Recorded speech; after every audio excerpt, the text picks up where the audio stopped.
Hello dear aspirants, again for the CPC classes pre-oriented, क्योंकि exam हमारा कब है 12th ऑफ फेब को।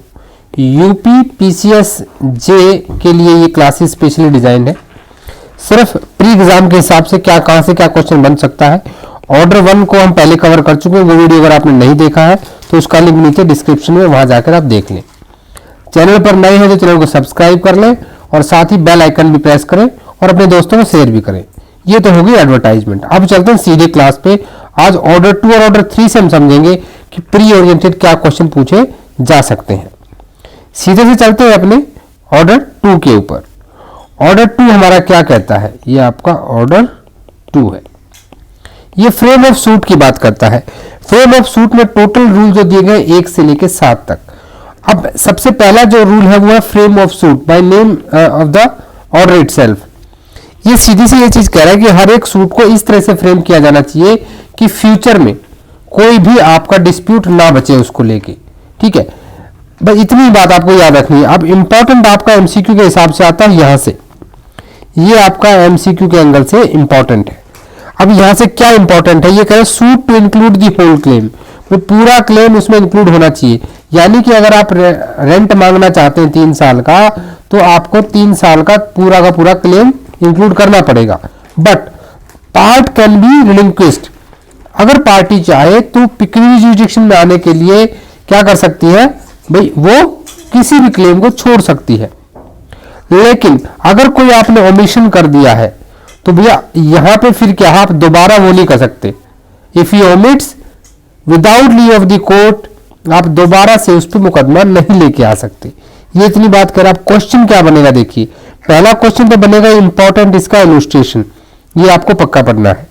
दूसरा क्वेश्चन यहां से बनता है कि क्या ऑर्डर 2 रूल 2 जो है ये अप्लाई होता है एग्जीक्यूशन डिक्री पे, एप्लीकेशन फॉर एग्जीक्यूशन पे क्या ये अप्लाई होता है, रिट पेटिशंस पे क्या ये अप्लाई होता है, ठीक है। ये आपसे पूछा जाएगा, तो याद रखिएगा कि एप्लीकेशन फॉर एग्जीक्यूशन पे, एप्लीकेशन फॉर एग्जीक्यूशन, वहां आप ये नहीं कह सकते कि भैया ये 2 चीजें एग्जीक्यूट करा दो 2 छोड़ दो, नहीं। एप्लीकेशन फॉर एग्जीक्यूशन और रिट पेटिशन पर ऑर्डर 2 रूल 2 अप्लाई नहीं होता है, ठीक है। फिर चलते हैं हम joinder of the cause of action. इससे पहले हमने ऑर्डर 1 में पढ़ा था ज्वाइंडर ऑफ पार्टीज, अब क्या पढ़ रहे हैं हम, joinder of cause of action. यानी कि अगर प्लेंटिफ चाहे तो वो एक ही सूट के अंदर सेवरल कॉज ऑफ एक्शन को सेम डिफेंडेंट के अगेंस्ट में या सेम डिफेंडेंट्स के अगेंस्ट ज्वाइंटली वो उनको कंबाइन कर सकता है। अब रूल 4 पे आते हैं। रूल 4 ये इंडेक्स बेस्ड पहले पूछा जा चुका है, ठीक है। रूल 3 मैं वही चीज आपको इंपॉर्टेंट बताऊं जो पहले पूछी जा चुकी है। 4 आपको पता होना चाहिए, only certain claims to be joint for recovery of immovable property.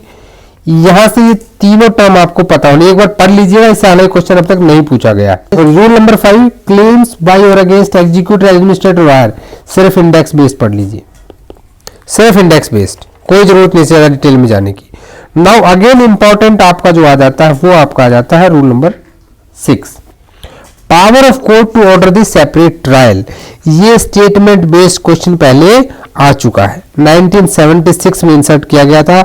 जहां कोर्ट को लगता है कि भैया ये डिले हो सकता है, एम्बैरेस हो सकता है ट्रायल, तो वहां पे for the interest of justice separate trial order किया जा सकता है। ऑर्डर 1 में भी एक ऐसी चीज थी ना जहां पे सेपरेट ट्रायल ऑर्डर हो सकता था, उसको आप इसके साथ आपको लिंक करना चाहिए। कहां पे था वो, ऑर्डर 1 का कौन सा था, तो ये ऑर्डर 1 का rule 2, read with order 1 rule 2, जहां कोर्ट के पास पावर है to order the separate trial. Again important MCQ, objection as to misjoinder. अभी नॉन ज्वाइंडर और मिस ज्वाइंडर कहां आते हैं, नॉन ज्वाइंडर और मिस ज्वाइंडर के लिए आपको कहां जाना पड़ेगा, आपको जाना पड़ेगा ऑर्डर 1 में।